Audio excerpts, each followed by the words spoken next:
right. Welcome back to the Deep Life.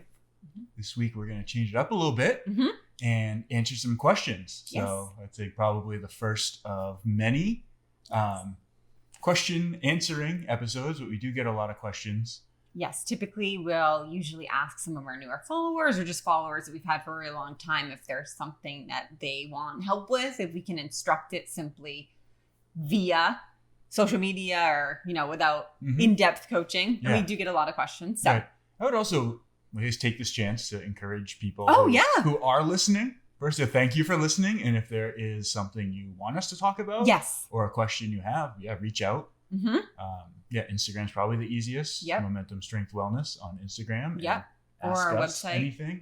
Yeah, absolutely. All right. So let's dive deep into the first question here. How do I stay on track at work?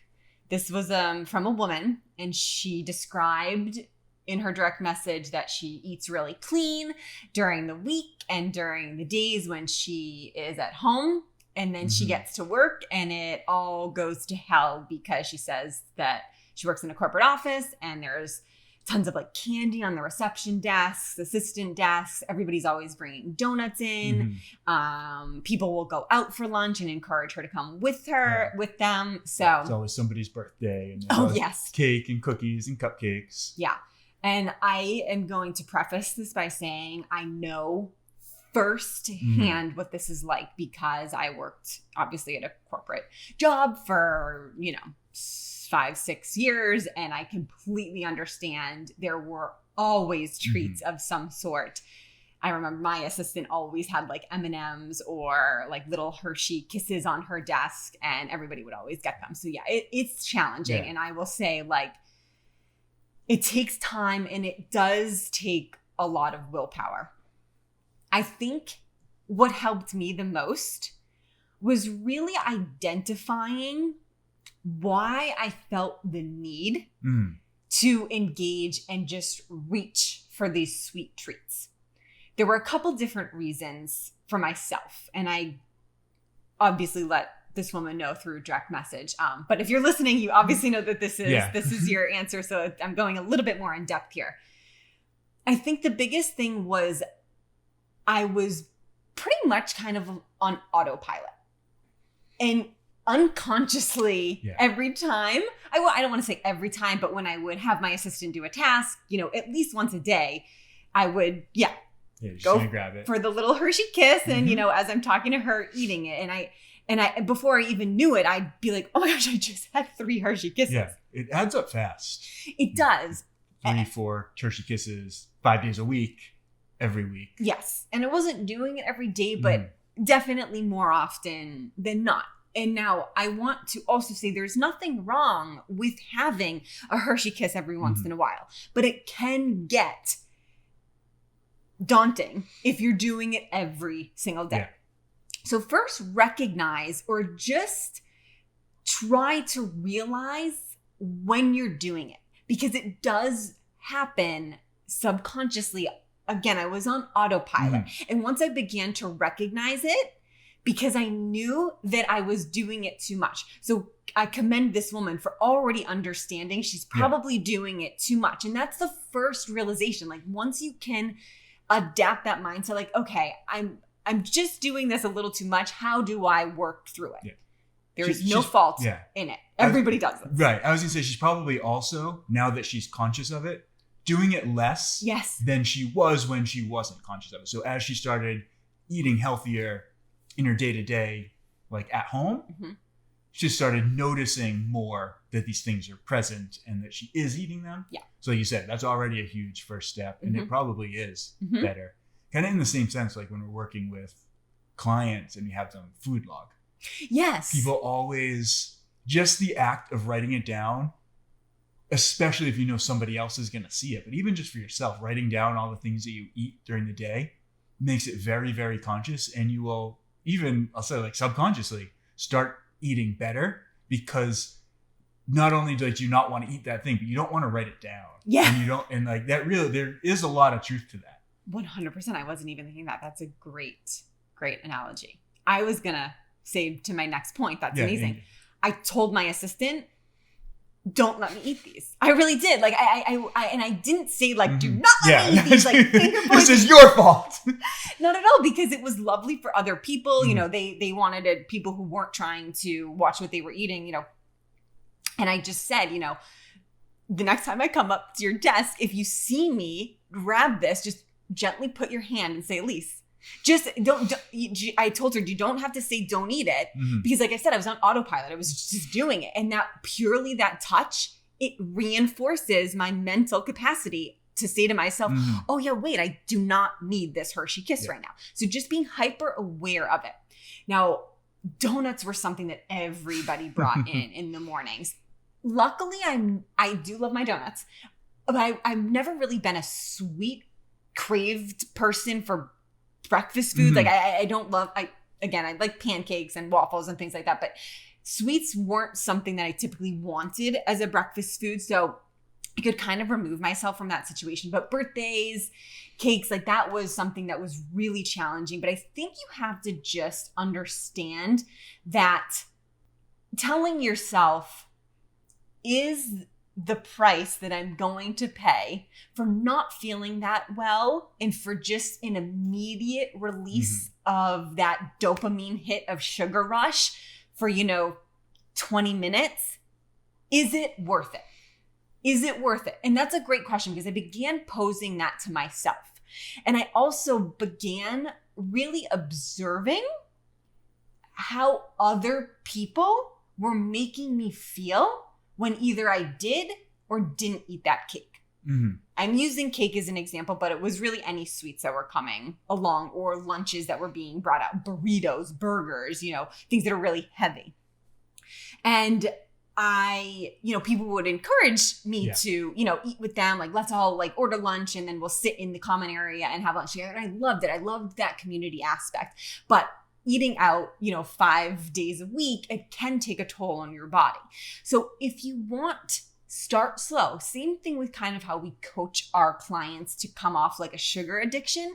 If people are going out to lunch or ordering lunch 3, 4, 5 times a week, and you're one of those people who are doing it, just try to cut back incrementally. So instead of doing it 5 days a week, go to 4.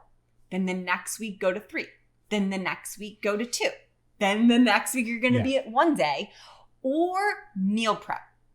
Meal prep your lunches, your snacks beforehand, and you can still have that community aspect if you're going to a cafeteria or in a common room where you're eating, but you've prepped the food yourself. Because when you do that, when you're cooking the foods that you want to eat, make it something exciting that's not boring, that you can bring to lunch. That's a huge... and it's going to make you feel so much better too. Because I also noticed when I was eating the sugary candies, the cakes, or if I was ordering out for lunch like my colleagues were, it was delicious in the moment, but then I crashed very hard after. And that was my mental rehearsal. Is this dopamine hit? Is this, does that mouthfeel for a few minutes? Is it worth it? Because then it was like, oh my gosh, I need more tea. I need another caffeine at the end of the day. So it's just gradually doing what's best for you. And it's kind of, I don't want to say peer pressure-y, but it can be in an office setting like that. Why aren't you having the piece of cake, Elise? That used to always be. And you knew my group of friends from my work. And I kind of became like, oh, Elise isn't going to eat that piece of cake anymore. And that was after, a couple months of me putting my foot down and not eating it, feeling very empowered not to eat it. And at that point, I was like, yeah, thank you. Thank you for recognizing it, because this is me and this is my decision. This is for my mental health. This is for the health of my body. And my friends began to respect that. My colleagues began to respect that.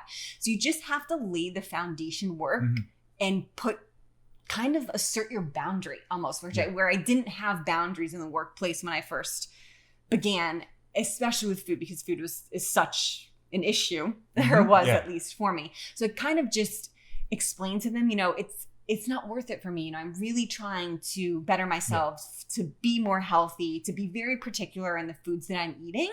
And if you say it in a kind and compassionate way where it's not because I feel, and this is an observation that I'm making from my coworkers' perspective, I shouldn't make assumptions, but I felt that they were feeling that I was judging them for eating the cake and I that wasn't.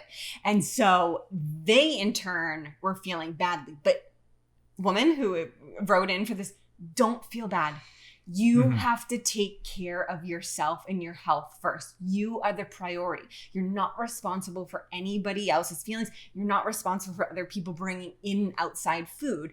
Once you get to that point of being able to discuss your health and saying, you know, this is what makes me feel good, not having the piece of cake. I'm happy to sing happy birthday. I'm here, happy to have, you know, the glass of water to cheers everybody for it. It's really empowering. You have to set the boundary of really taking control of your health and what you're putting in your body. Because you're not going to be able to control what people bring in. It's the control of what you can put into your body. The only thing we have any control over is our choices. Yes. And I think what you're saying there, like, especially like in our society, like there's always going to be pressure.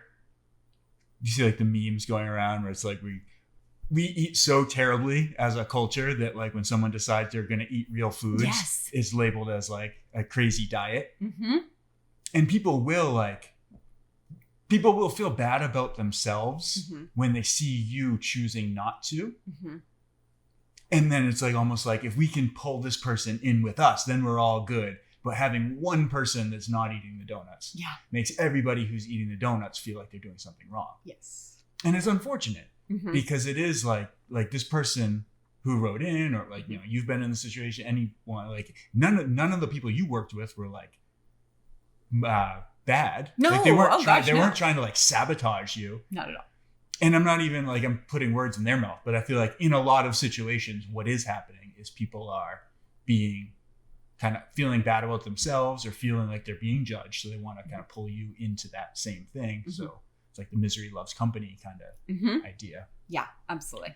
And I also wanted to add, like what you're saying, like is a process. It is going to take a while. Like don't beat yourself up if you have a couple good days and then it's like, oh man, I really want one of those donuts. Yeah, like, exactly. That's life. Like we don't want to tell anybody like don't eat the donuts. That's why I said do it incrementally. Steps, exactly. Right? That's the building momentum. If you're used to eating out 4 or 5 times a week, just cut down once. And if you can only do that for a month, then after 4 weeks, cut it down to, 3 days a week. Again, it's the small steps, the building the momentum. If you're used to going out to eat, or if you're used to like, if you have a cafeteria or something and you're used to, you can bring maybe, a salad with you or bring like leftover beef of something so that you're not eating the entire meal of the cafeteria food because it tends to be cooked in bad oils, bad butters, things like that. So when you can control even a little aspect of it, it's a huge win. And you just, like you said, you have to get over that hump. It does take time. Everything takes time, of course, yeah. And if I wanted to, sorry. No, I was just going to say, pat yourself on the back for this, again, it's the realization of it. Yeah. And then I would kind of piggyback on the back of that is what also is really, really useful is to know yourself.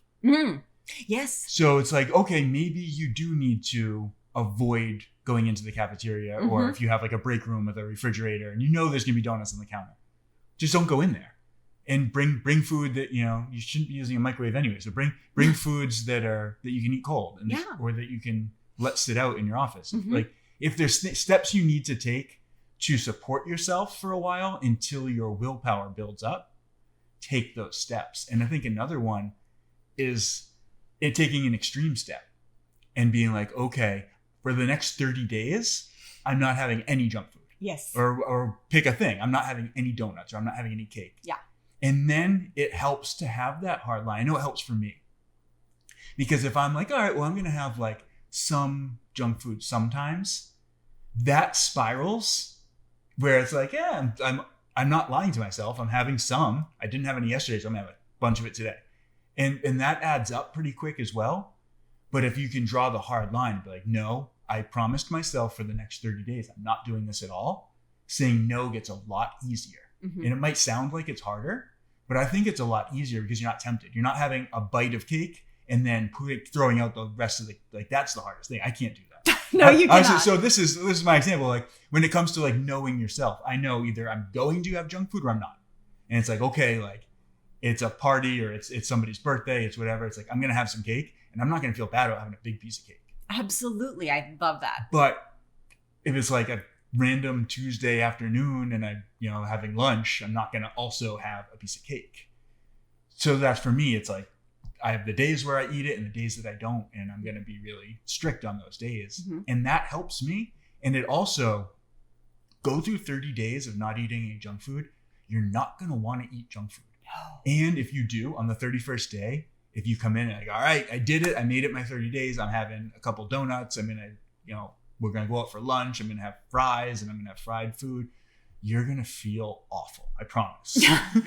and that's also like that day, like on the 32nd day, you're going to be like, I am not doing that again. Yeah.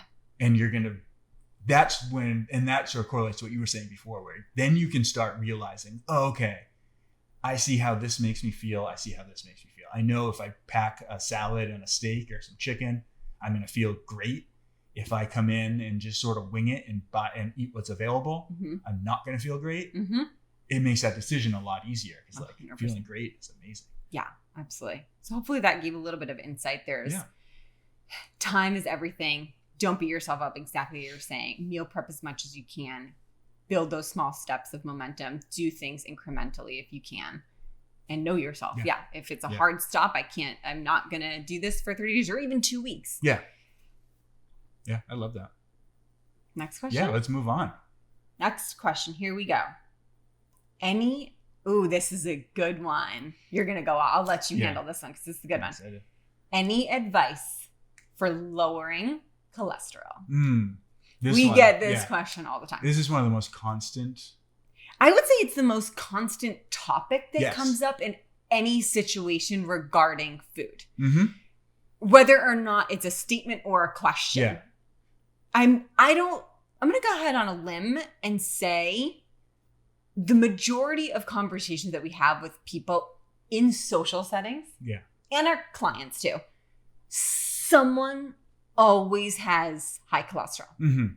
Always. And it always becomes like an excuse or a rebuttal in any conversation about nutrition. Yeah. It's like, well, what about this? Yeah. And it's cholesterol. All right. So let's debunk this myth on cholesterol because there has been so much new information that has come out about cholesterol and the importance of having cholesterol in our bodies. And it's kind of, before you describe it, it's very similar to the fat-free fad that was in the 80s. Yeah, hand in hand. Hand in hand. So that's another topic, but let's focus on cholesterol. Well, so it really is like... I guess it is. Yeah, it is. So I would say that since the 60s, when we started worrying about saturated fat and cholesterol, meat consumption and saturated fat consumption has dropped dramatically. People always talk about like, oh, we eat too much meat. We eat like probably half the meat that people were eating in the 50s. And heart disease has skyrocketed.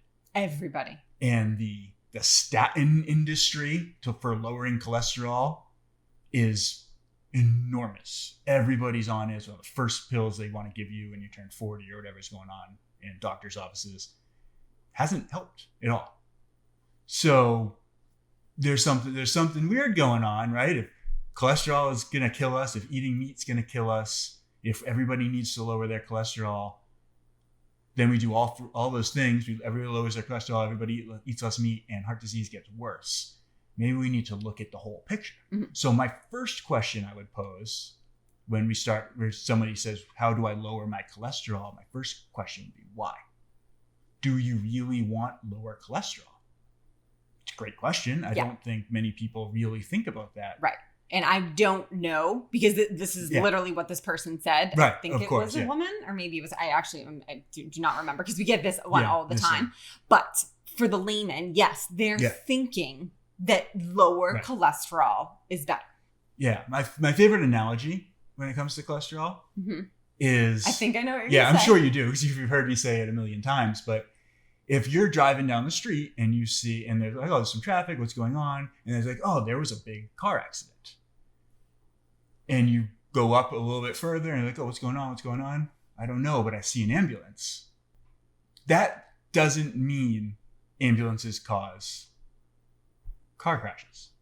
Or the same, the other, like, goes mix and match, like a house burns down or a house is on fire down the street, and you walk down the street and it's like, oh, there's a big ruckus going on. Oh no, this house is on fire. That's really scary. There's a fire truck right there. Fire trucks must cause fires. Logical explanation. You didn't see what caused the fire, but all you saw was this house is on fire and there's a fire truck there. So it's all these guys in the funny hats jumping out of this fire truck starting a fire. Mm-hmm. Somebody has a heart disease. And it's like, oh, their cholesterol is really high. Cholesterol must have started this heart attack or heart disease. Mm-hmm. But that's probably not necessarily the case. Right. We need cholesterol. Cholesterol is vital to almost everything. Like it's your cells. You need cholesterol to build your cells. You need cholesterol to repair cuts, and that's internally and externally. So if the lining of your blood vessels gets damaged, lining of your gut or your intestines gets damaged, your body's using LDL, the bad cholesterol, is vital to bringing nutrients to that area and healing up where it's patched. So that sounds like something that you're going to want in your body. Mm-hmm. Your body uses cholesterol to create testosterone and estrogen. Those are pretty vital. There's an epidemic of low testosterone, mm-hmm. which somewhat correlates to an epidemic of people on statin drugs, which is just something to think about.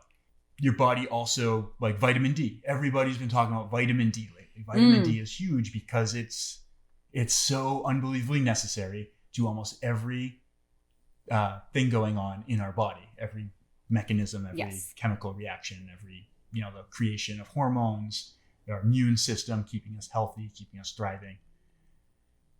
The creation of vitamin D is when your body absorbs sunlight through your skin and through your eyes, and then uses it by combining it with cholesterol and creating vitamin D and other steroid hormones. So vitamin D actually isn't a vitamin. It's a hormone. It's a steroid hormone that your body needs to build healthy cells, like I was saying, to build healthy function in the mm-hmm. body. Mm-hmm.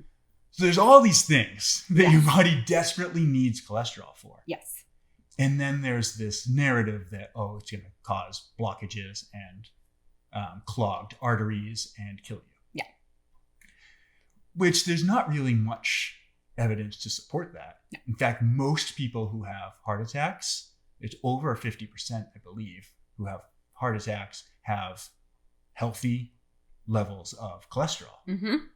So that's another thing that's sort of like, okay, we've been told that cholesterol is what's going to cause a heart attack, and then the heart attack, most people who have heart attacks don't have high cholesterol, so something else is probably causing that.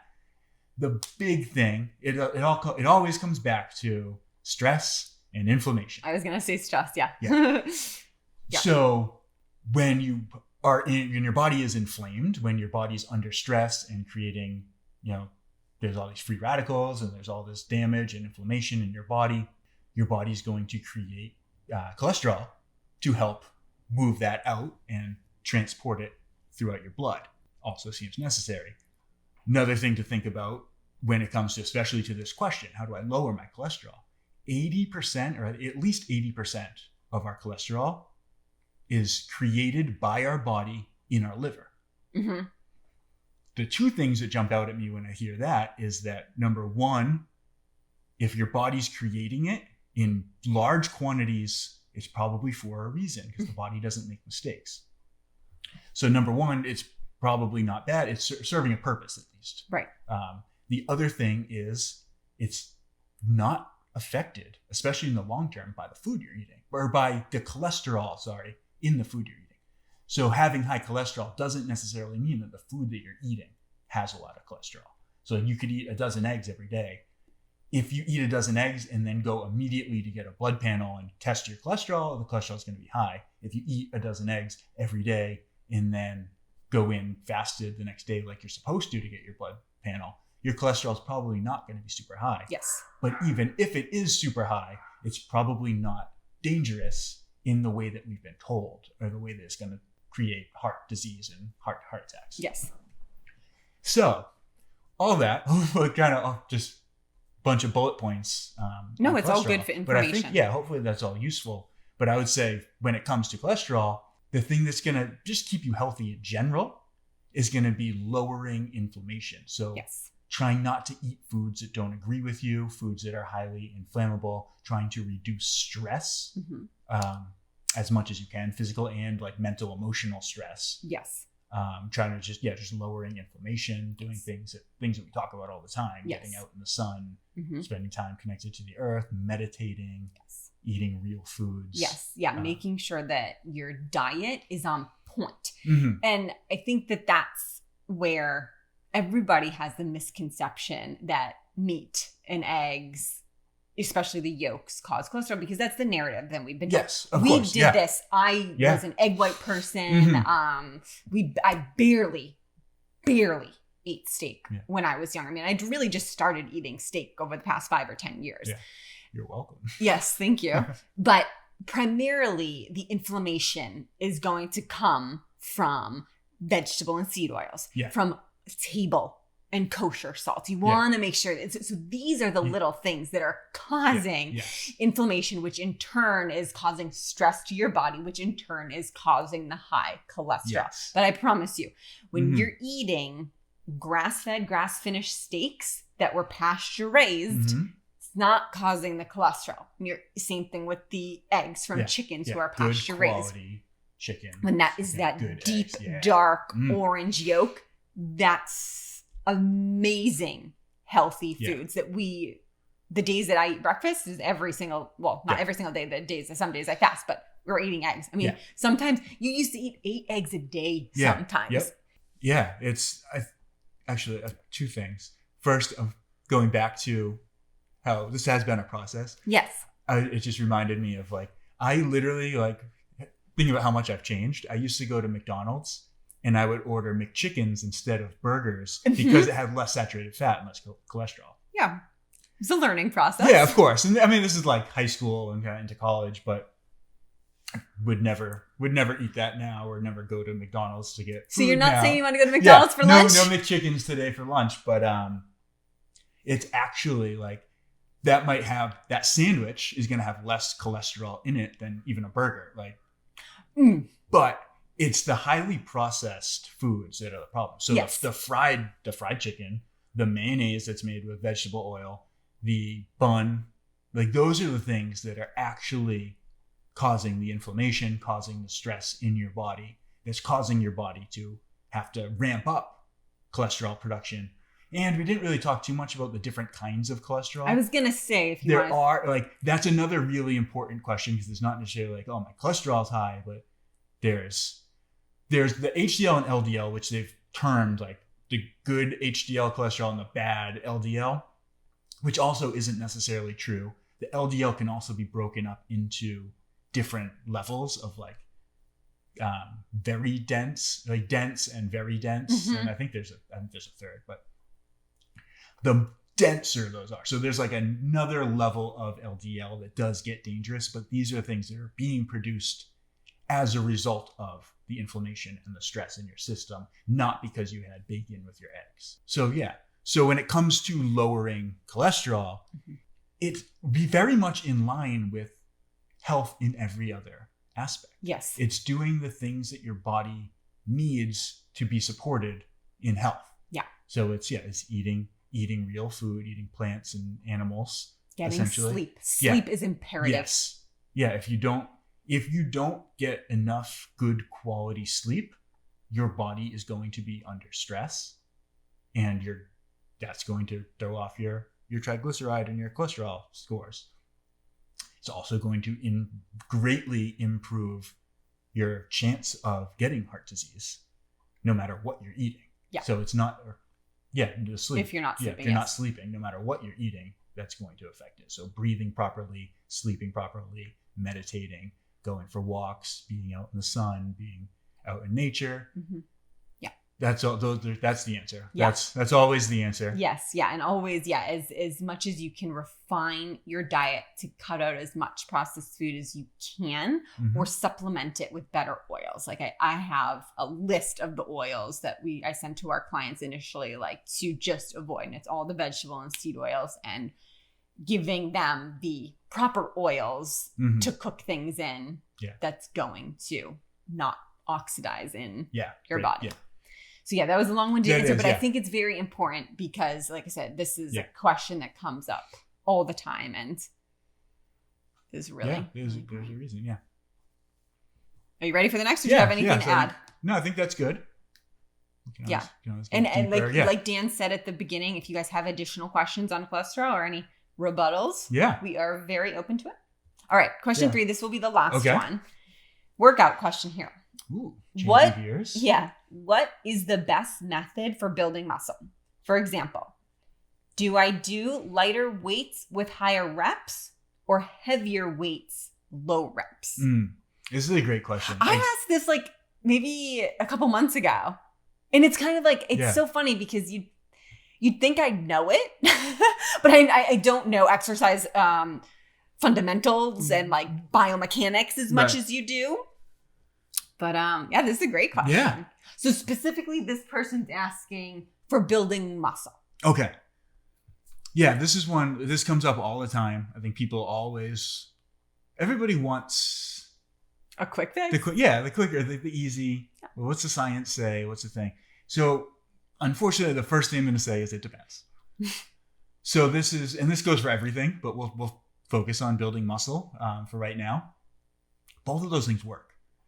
There's a lot of people that have gotten great results going really high volume, lightweight. There's a lot of people that have gotten great results going really, really heavy. When I say really heavy, I'm thinking like the 1 to 3 rep range, maybe up to like 5 reps, as heavy as you can.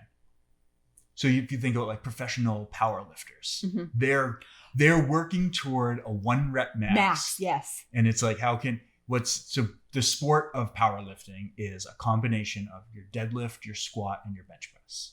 And you can either be the best at one of those, or you can have the best total, which is combining your squat, your deadlift, and your bench press in that competition. So their training is mostly geared toward getting really, really strong at free lifts. And they're huge. It's like big, strong people. So you can clearly build muscle. And obviously they're doing other things. They're not only lifting in like the 1 to 3 rep range, but it's going to be like the main focus of their training, and they're able to get really, really big. Bodybuilders tend to go lighter weight, higher reps, really high volume, and build tons of muscle doing it. Like they both work. Honestly, my favorite way to build muscle, 2 different things. One is sets of like 7. I love like the 7 rep range because it's somewhere in the middle. It's like you can lift pretty heavy weight and get a lot of volume. If you do like 7 sets of 7, you're going to build a lot of muscle. So I love that.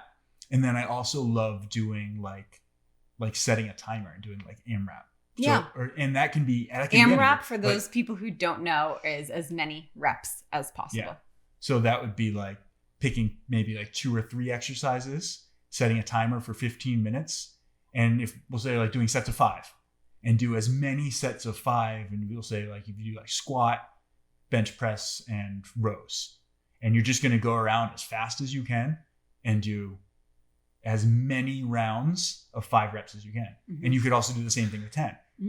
The problem with sometimes when you get into like the longer sets, it's going to take a little longer to recover. Also, when you go really heavy, it's going to take a longer recover. That's why I like that 5 to 7 range, because you can get a ton of volume in a short amount of time. So my favorite advice to give is try to get more volume in the shorter amount of time that you can. So if your workout is an hour and you usually do, say like for ease, your workout is 250 reps of all the exercises you're doing in that hour, try to bump that up to 300 or 350, but without taking more time. Because the more work you can get done, I feel like the better the better results you're going to have for building muscle. And the benefit is, I think that that's also a great way to build muscle and stay really lean. So you can get in great shape because you're not taking really long rests. So it's better, like you're getting that cardio element in, you're getting the conditioning in, you're getting a lot of volume, and then you can also keep the weight somewhat heavy. I would kind of follow that up by saying, like, for a very long time, like when I was, kind of like coming up and starting to study fitness and start to really look for answers and look at what people are doing, most of the science was pointing toward like the 10 to 15 rep range as the ideal way to build muscle. And everything was about time under tension. So it's like the amount of time it takes to do a set of 10 reps is the amount of time, or 10 to 15 reps is the amount of time you need to build muscle. More recent research and studies have kind of debunked that by saying that more important than time under tension is the sort of, call it like the rate of exertion. So if you're lifting, say, 15 reps on the bench press at 225 pounds, that's a lot of work. But also, if you do 315 pounds for 5, might be very similar amount of work. Right. Like you're going to get just as close to failure. So I think that's like something to think about. It's basically like how hard you're working. Hate to kind of keep it at such like a qualitative way of studying, but like you know your own rate of exertion. You know how hard you're working. If you want to build muscle, try to work a little harder. I think that's great. Yeah. Especially when COVID hit, I think this question came up a lot because people didn't have access to gyms and they might have had lesser weights. I think that's when I asked the question. It wasn't a couple months ago. It was like when we had like lighter weights and I was like, wait a minute, I'm used to lifting really heavy. Can I do this bench where I'm not super muscular, but we only had 15s. I have to bench like in my height, and we did up the reps. Yes. For that. So it's all about what you have, and if that's one day where you can't get to the gym and you need to do curls with 15s and you're used to doing them 35. You do this with your clients, and I really like it. I'm not sure the terminology, but you'll like have them do 10 to 15 curls for 3 sets, and then that last set it's like max. That's another, just an example. Exactly. That's a good, I wasn't thinking that, but that's another one. So explain what you're. So we'll just say, we'll stick with the bench press example. So maybe you're working on the bench press and your day is going to be, like I said before, 7 sets of 7. That's a challenging workout to begin with. But if you get to that 7th set and instead of stopping at 7, you just empty the tank and push it really, really hard, someday you're going to have great days. And some days you're going to grind out 10 to 12 reps. But that's what I mean by like level of exertion. That's like pushing yourself to failure and getting that extra volume makes a huge difference. That's something I learned about when I was in high school. Ooh, okay. And it was, and I did it for years when I was trying to build muscle. It's like, we're going to finish. I emptied the tank on almost like my last set of at least my big lift every day, whether it's squats or bench press. And it worked, and it worked really, really well. And I also, did it for years. So definitely highly recommend that. And then the other thing is you're talking about like the last 2 years have been crazy, just kind of figuring out how to train and work. But one thing I feel like has been really, really interesting is like in the last 2 years, I barely picked up anything heavier than 50-pound dumbbells. You have 100-pound sandbag, same amount of weight. And a few sporadic workouts in the gym, but for the most part, everything's just been like outside with a pair of dumbbells. And I haven't lost size. No, you have not. Like I've been able to maintain muscle strength, just like kind of work capacity. I don't feel like I'm missing anything. Like sometimes I miss like heavy deadlifts because it's fun and heavy weights. But that's more like the fun part. And so like I do work in sporadic ones. But if you had asked me 3 years ago, could you maintain muscle, stay in really good shape, get great workouts, be strong, be fit with only 50-pound dumbbells? I would have said, no, it's crazy. Like you need to lift heavy. And it's clearly not. Like you can definitely build size, build strength and build work capacity with just a pair of dumbbells. Yeah. As shitty as the last 2 years, like virus wise and just the chaos of it has taught us a lot about how we've been able to coach people in really challenging different circumstances. And we've had to be really creative with the things that we do and the things that we implement, because things were not as readily available as they were. And I think it's really great and unique. And I think that this is kind of really debunking the gym. And debunking the gym's not the right word, but like the relying on the gym, or the need. Yeah, I'll say just relying. Yeah. Like, I feel like I am not tethered to a gym in the way that I used to be. Yeah. And it feels really good because there's freedom, because there's something nice about just driving around with some weights in the trunk, and when it's like, I'm going to go work out, and I'm going to go work out at this park and just pull in somewhere and go. And you can get an unbelievable workout in, and you can get big. So if anybody doesn't believe that you can build size with just some dumbbells, reach out. We can definitely do some coaching. I promise you can get great results. But I guess I would say, to kind of sum that up shorter, because there's a lot of talking. There's not necessarily a perfect way to build muscle. There's not a better way. It's about working really hard and exerting yourself. And then just want to throw in, obviously, like, nutrition needs to be on point. Like, you're going to need to eat more. You're going to need to eat good quality food, because you're asking your body to build a lot of muscle cells, and your body needs resources to build those cells. I think that was a good answer. Yeah. I feel like that's an answer. 3 questions done and done. Yeah. Let's do this again. We'll maybe do this maybe once every month, or once every 2 months or something with the questions. And like Dan said at the beginning, anyone who has questions, you just let us know, reach out, and we'll get through these. We'll do our best to answer them. We'll dive deep.